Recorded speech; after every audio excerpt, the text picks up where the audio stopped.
If a man has the ability, the mind, the mental sharpness, and the fortitude to come into your life and provide real infrastructure, then he is a provider.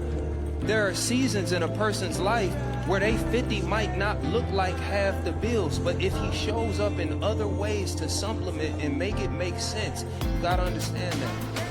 And I'm sorry, ladies, I'm not sending this as a shot to discourage you. Send it as a shot to wake up. If the only thing you know of provision is a paycheck, you know nothing of it. If that's what you think a man being a provider is, you have no clue what a real provider is supposed to do. That's why so many kept women are lonely. All right, ladies, I just heard this clip, and I gotta say, this one hit deep.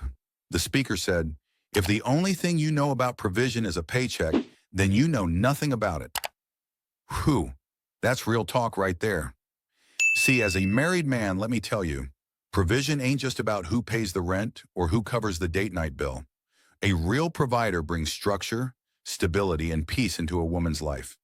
Now, that might not sound flashy, but it's the truth. You can have a man who pays for everything and still feel completely alone. Why?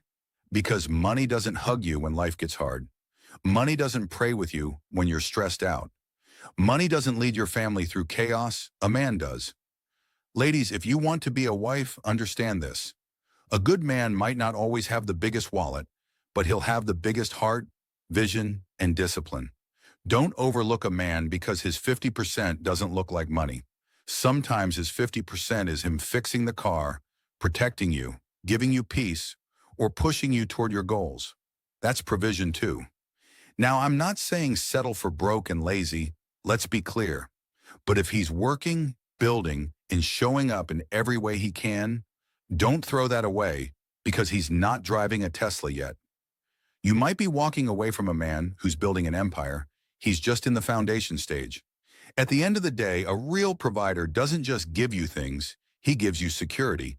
He creates an environment where you can relax, grow, and feel safe. So ladies, stop looking for a man who just provides a paycheck.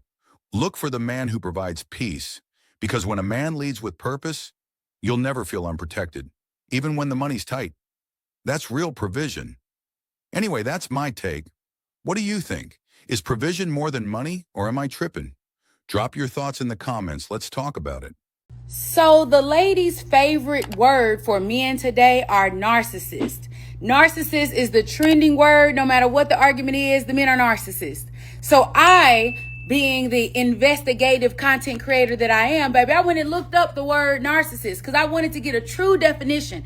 And I seen this image pop up, behaviors of a narcissist. Lack of empathy for others, has a strong desire for attention and admiration from others, consistently has problematic relationships, and has inflated sense of self-worth or importance. Wait a minute now. Isn't it always the women online complaining about how none of their relationships are working because it's the men? But the men be in relationships sometimes and they be happy, but y'all don't. That sounds like constantly being in problematic relationships. And then the overinflated self-worth. Everybody's a 10.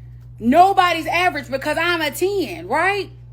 And then on the other side, not having empathy for others. Girl, I'm going to do what I want to do because this is my life to live. It don't matter if it hurt him. F them kids. Y'all see strangers struggling and don't care. Right? And it is mostly women that be online half naked, acting a fool for what? Likes and views or admiration and attention. If the men are narcissists, how is it that the ladies are fitting these descriptive words so well? Why is it that these behaviors are found in so many women if the men are the narcissists? I'm trying to figure it out. You know what's funny? These days, every time a man disagrees with a woman, or sets a boundary, or simply says no, boom, he's a narcissist. That's like the new magic word. You can't win. You could literally say, hey, I'd rather stay home tonight, and suddenly she's like, see? You're controlling and emotionally unavailable. But the lady in that clip made me pause for a second, because when she actually broke down what a narcissist is, it got real interesting. She said a narcissist lacks empathy, constantly needs admiration and attention, has an inflated sense of self-worth, and always ends up in messy relationships. Now, I don't know about you, but doesn't that sound a lot like what we're seeing all over social media these days?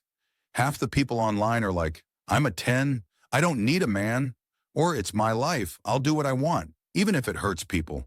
Or my favorite, if he can't handle a strong woman like me, that's his problem. Like, come on. That's not strength, that's ego wrapped in glitter.